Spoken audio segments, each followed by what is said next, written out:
Srisailam dam దగ్గర విషాదం చోటు చేసుకుంది. ఈ ఘటనలో ఎస్పీఎఫ్ కానిస్టేబుల్ వీరస్వామి ప్రాణాలు కోల్పోయాడు. డ్యాంపై ఉన్న లిఫ్ట్ దగ్గర వీరస్వామి పెట్రోలింగ్ నిర్వహిస్తుండగా ఆయనపై తేనెటీగలు దాడి చేశాయి.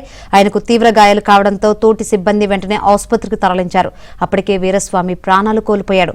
అయితే తేనెటీగలు చుట్టుముట్టి దాడి చేయడంతో వీరస్వామి ఆందోళనకు గురయ్యారని, దాంతో ఆయనకు హార్ట్ స్ట్రోక్ వచ్చి మృతి చెందారని డాక్టర్లు తెలిపారు. కానిస్టేబుల్ వీరస్వామి మృతిపై మంత్రి బీసీ జనార్దన్ రెడ్డి సానుభూతి తెలిపారు.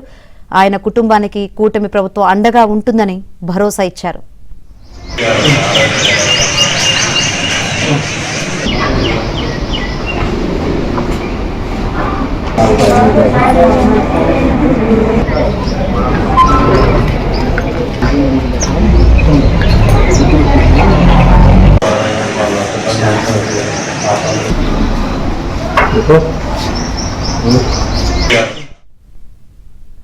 శ్రీశైలం డ్యాం దగ్గర విషాదం చోటు చేసుకుంది. తేనెటీగల దాడిలో ఎస్పీఎఫ్ కానిస్టేబుల్ వీరస్వామి ప్రాణాలు కోల్పోయాడు. డ్యాంపై ఉన్న లిఫ్ట్ దగ్గర వీరస్వామి పెట్రోలింగ్ నిర్వహిస్తుండగా ఆయనపై తేనెటీగలు దాడి చేశాయి. ఆయనకు తీవ్ర గాయాలు కావడంతో తోటి సిబ్బంది వెంటనే ఆసుపత్రికి తరలించారు. అప్పటికే వీరస్వామి ప్రాణాలు కోల్పోయారు.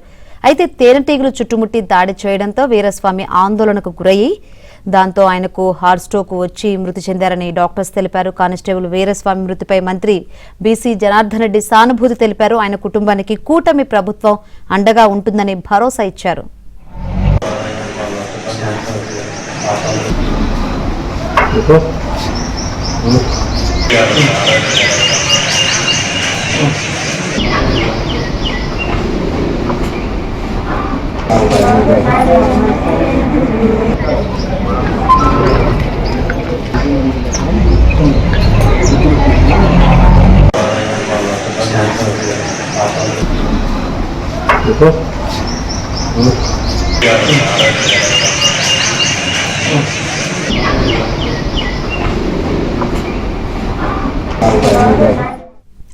ఎస్పీఎఫ్ కానిస్టేబుల్ మృతి సంబంధించి మరిన్ని వివరాలు మా ప్రతినిధి సుంకన్న అడిగి తెలుసుకుందాం. సుంకన్న. శంకరి, ఎస్పీఎఫ్ కానిస్టేబుల్ వీరస్వామి విధుల్లో భాగంగా డ్యాం పరిసర ప్రాంతాల్లో ఈతతో పాటు మరికొంతమంది కూడా డ్యామ్ సైట్ సీయింగ్స్ అంతా కూడా వెళ్ళి అక్కడ పెట్రోలింగ్ చేస్తుంటారు. అందులో భాగంగానే ఈ వీరస్వామి అనే కానిస్టేబుల్ ఈ గ్యాలరీకి వెళ్ళేటువంటి సమయంలో అక్కడే లిఫ్ట్ దగ్గర ఒక తేనెటీగ కూడా గమనించలేకపోయారు. అయితే ఈ లిఫ్ట్ దగ్గర కదలికలు ఉండడంతో వెంటనే తేనెటీగలు కూడా వచ్చి అకస్మాత్తుగా అతనిపై కూడా దాడి చేయడం జరిగింది. అయితే అక్కడే తేనెటీగల దాడిలో అక్కడే అతను కుప్పకూలిపోయాడు. కేకలు వేస్తుండడంతో అక్కడే ఉన్నటువంటి తోటి సిబ్బంది కూడా గమనించి ఈ విషయాన్ని కూడా కంట్రోల్ రూమ్ కూడా సమాచారం అందించారు. కంట్రోల్ నుంచి కూడా ఎస్పీఎఫ్ సిబ్బంది కూడా వచ్చి అతన్ని వెంటనే పై అధికారులకు సమాచారం ఇచ్చారు. ఆ తర్వాత పై అధికారుల ఆదేశాల మేరకు వీరస్వామి కానిస్టేబుల్ ను కూడా సున్నిపేట ప్రభుత్వ ఆసుపత్రికి కూడా తరలించారు. అయితే అప్పటికే అతను మృతి చెందారని కూడా అయితే డాక్టర్లు కూడా చెప్పడం జరిగింది.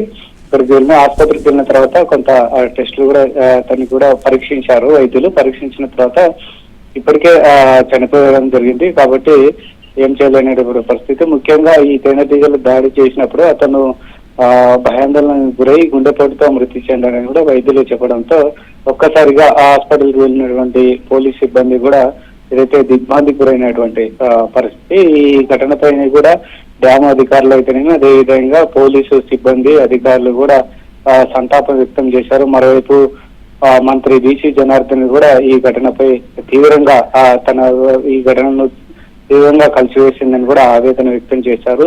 బాధిత కుటుంబానికి కూడా కూటమి ప్రభుత్వం అండగా ఉంటుందని కూడా ఆయన ఏదైతే భరోసా కల్పించినటువంటి పరిస్థితి. మరోవైపు ఏదైతే ఈ ఎస్పీఎఫ్ కానిస్టేబుల్ వీరస్వామి కుటుంబీకులు కూడా కన్నీరు మున్నీరు అవుతున్నటువంటి పరిస్థితి. ఎందుకంటే విధుల్లో ఉన్నటువంటి కానిస్టేబుల్ మరి కాసేపట్లో ఏదైతే విధులు ముగించుకొని ఇంటికి వస్తాడని కూడా ఎదురు చూస్తున్నటువంటి క్రమంలో ఈ విషాద ఘటన జరగడంతో అదంతా బాధిత కుటుంబ సభ్యులంతా కూడా ఏదైతే శోక సందర్భంలో మునిగినటువంటి పరిస్థితి. మరి ఈ ఘటనతో కూడా డ్యామ్ అధికారులు అయితేనేమి అదేవిధంగా ఎస్పీఎస్ సిబ్బంది కూడా ఏదైతే తీవ్ర దిగ్భ్రాంతి గురైనటువంటి పరిస్థితి. ఈ ఘటనపై ఇంతవరకు డ్యామ్ చరిత్రలోనే ఇటువంటి సంఘటన జరగలేదు కాబట్టి ఒక్కసారిగా ఏదైతే డ్యామ్ అధికారులు కూడా అప్రమత్తమై ఎక్కడైతే ఈ డ్యామ్ పరిసర ప్రాంతాల్లో తేనె తుట్టలు ఉన్నాయో వాటిని అంతా కూడా తొలగించాలని కూడా ఆ పైనుంచి కూడా ఉన్నతాధికారుల నుంచి ఆదేశాలు జరగడంతో సిబ్బంది కూడా వెంటనే ఏదైతే తేనె తుట్టలన్నిటిని కూడా డ్యామ్ పరిసర ప్రాంతాల్లో ఎక్కడెక్కడ ఉన్నాయి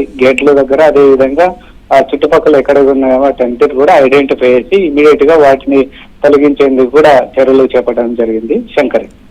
రైట్ సుంకన్న.